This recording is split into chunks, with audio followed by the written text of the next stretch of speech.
في لألآت النجوم وحك الغيوم وضوء القمر مع الله عند هزيم الرعود.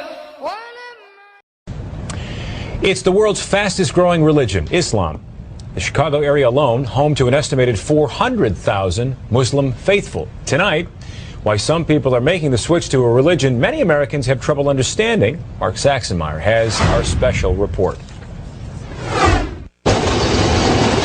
This is the story of 3 Chicagoans, all raised as Christians, all who decided to ultimately reject that religion. Internet is down. Nadira Rodriguez Muhammad grew up Catholic, but found herself constantly questioning the long-held beliefs of her family. I always felt that something was missing for me. Ian Bushner is a law student at the University of Chicago. I felt like that there wasn't a God. Whitney Nichols is a new Loyola grad who grew up in suburban Streamwood. I guess what I was really looking for was what felt most natural and most logical to me.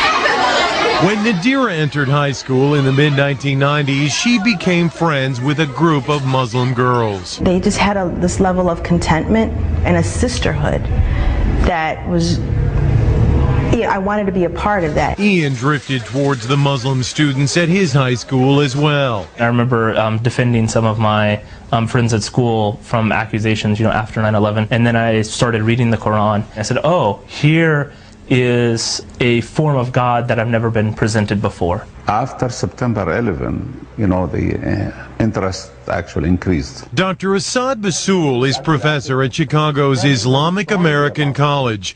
He says the tragedy 6 years ago initially prompted angry questions, but eventually many of the curious found answers to their own spiritual questions through Islam and converted. Sometimes, negative things bring positive things.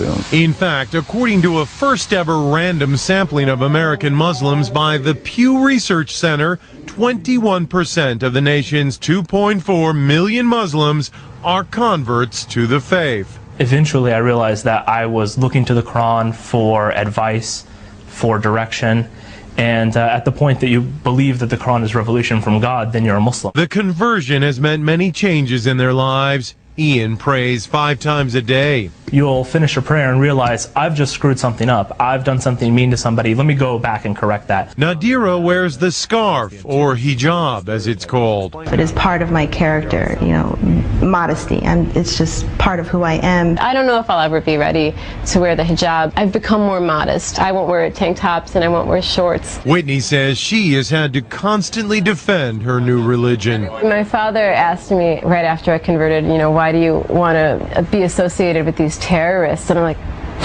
this is what you see? Oh no. And we kind of have to deal with the backlash of those who have chosen to do something so horrible. But all say there is no going back. At some age, everyone must decide what they believe and live their life accordingly. I'm Mexican, I'm a female, and I chose this for myself. If you have a personal, relationship with God, whatever that may be, however that may be, then you're in a good place.